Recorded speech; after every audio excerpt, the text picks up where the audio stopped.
Welcome to Fred Achando Analysis, ladies and gentlemen, and I want to say thank you for your continued support. The chairman of the IEBC, Wafula Chebukati, and the other two commissioners, Abdi Gulie and Boya Molu, have served their 6-year non-renewable term in IEBC, and today is their last day in office.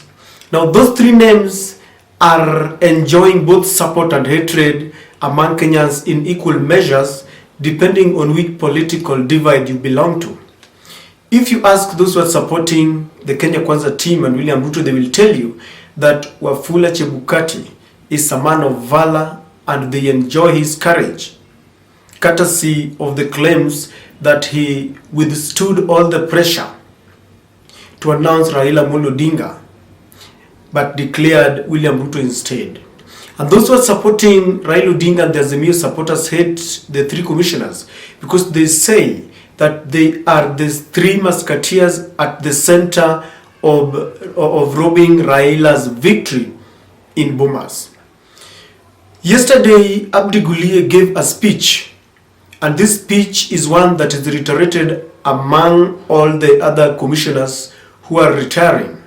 And he said that he believes they have done their best, and they're saying that there were a lot of pressure from the previous regime to interfere with the elections. They are even urging the parliament to ensure that the men and women who will inherit their positions be men who are courageous, who cannot be intimidated. There is a report that is coming, because this report is supposed to be, William Ruto is being urged by Chebukati to form a committee to inquire into the events that took place post 9th August. They want Kenyans to know exactly what really happened. Ladies and gentlemen, if you're watching us for the first time, allow me to request you to subscribe to our channel, click the notification bell, and like our videos. Now, many Kenyans are also waiting to hear what happened in Bomas, because Raila says that Chebukati presided over interfering with the elections and the results as they were trickling in. But William Ruto says that Chebukati did a good job, and Chebukati says that they were really intimidated by the men in uniform. So Kenyans are really waiting. In fact, if you ask me, this is a report that I really want to see and to know what really took place. But one funny thing about this report, ladies and gentlemen, is that when they invite people to testify as to what happened in the last presidential elections, it will be those who are supporting Chebukati. You will not see people like Cherera, the dissenting commissioners who walked away at the tail end of the tabulation of the results.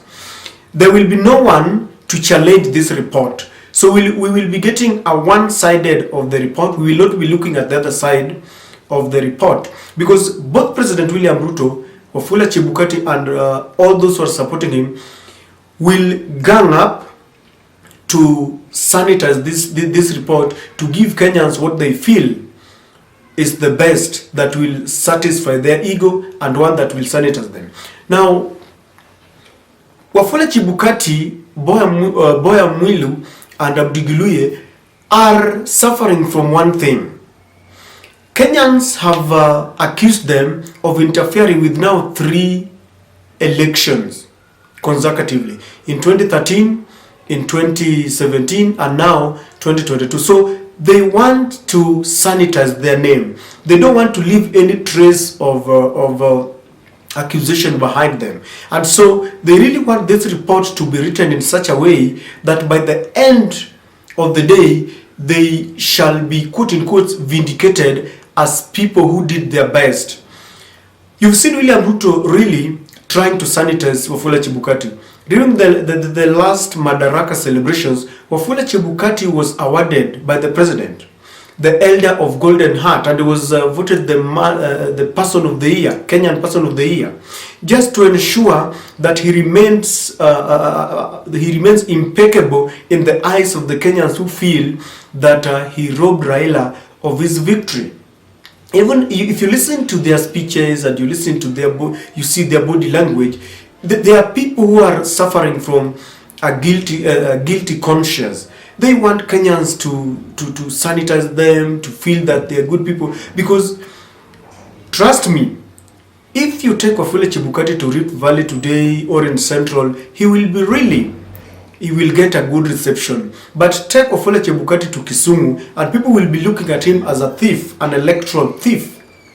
So this is something that they are really suffering from, and they really believe that by the end of the commission's inquiry and the report that shall be tabulated, they shall be vindicated. Raila says that William Ruto must move with speed to give us a report because he believes that that is the place where his victory was robbed. But trust me, this report will be one-sided. The other thing that this commission really wants to do is to ensure that they legitimize William Ruto, because it is intertwined. If the process is infiltrated by fallacy, then it means the product is fallacious. So it means that the legitimacy of William Ruto is in doubt if the process that produced him and gave him the victory was wrong in the first place. So they want to make sure that they give William Ruto legitimacy. When William Ruto took oath of office together with his deputy president, they were really suffering from the question of legitimacy. And this is the reason why he rushed into buying the support of Raila allied MPs, those from the northeastern, and even those people like David Uchingu's the Ugenya MP. And that's why people like, he rushed to get people like Kivutha Kibwana, the former governors who worked with Raila Amolo Odinga, just to paint a picture that he's welcomed across the country, and those who supported Raila now have accepted him. It is something that is still a thorn in their flesh. And as Wafula Chebukati and the other two commissioners end their term today, this is something that they really want to ensure that remains in the heads of the Kenyans, that William Ruto was legitimately, voted in as the president. Because when you cast aspersion on William Ruto's legitimacy, you also cast aspersion on the process, and that means Wafula Chebukati will not be a free man. The last thing that is happening here is that they want to demonize Raila Amolo Odinga as someone who has never accepted election results. From 2007, when they were together with William Ruto and they contested the then EC case chairman pronouncement of the result, when it was declared that Kibaki won, and William Ruto was very fierce, and they contested those elections.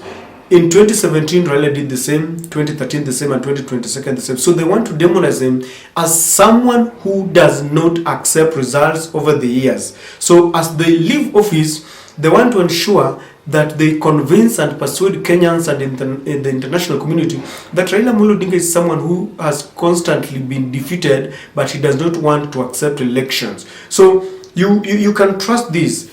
By the end of the report, if at all William Ruto is going to set up a commission, those three things will come out very clearly, and they will be describing just how Raila Odinga and his brigade refused to accept the elections, having known that they were defeated. Because even when this matter went to the apex court, the Supreme Court, there were those arguments that Raila Amolo Odinga did not have agents in places like Central, and they were saying that maybe this alone compromised his ability to know his results, and this is the reason why maybe there was his votes were stolen. And I remember that the Supreme Court judges were even asking that if someone does not have agents, then does it give the opponents any opportunity to steal his votes? Because there was that kind of argument.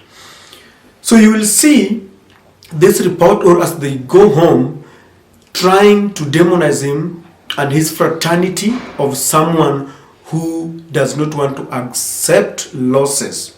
They also want to blame Uhuru Kenyatta, because at the center of their speeches is that the former regime was not only presiding over state capture, but they're saying that this state capture was extended to Bomas, where they say that the military boss together with the Security Advisory Committee, went to Bomas to coerce Mr. Wafula Chebukati to announce Raila Amolo Odinga. So they want to blame Uhuru Kenyatta because they feel, or they tell us, that Uhuru Kenyatta, after their handshake with Raila Amolo Odinga, they had forged a way to ensure that Raila was going to get the backing of the deep state so that Raila becomes the president. So this is the report that we can expect from them, and this is what they want us to believe. From where you sit,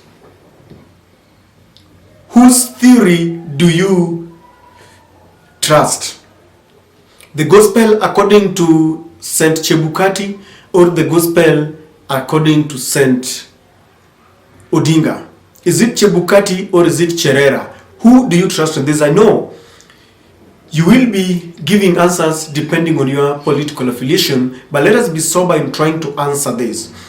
I believe that one thing that we need is electoral justice, so that in future your son or your daughter will have an opportunity to contest for the presidency, and when people wake up very early in the morning to go and vote for them, let them find value for their votes. Ladies and gentlemen, this blame game will not help us. Whether Chebukati argues from morning to evening to sanitize his name, or Raila says how his victory was stolen, this will not help us as long as we do not have changes in that sacred commission. We need to ensure that we sit down as a country to ensure that moving forward we will have elections that will not leave trails of blood where people are fighting because they feel their votes do not count. The last thing that they want to achieve in their report is to influence 2027.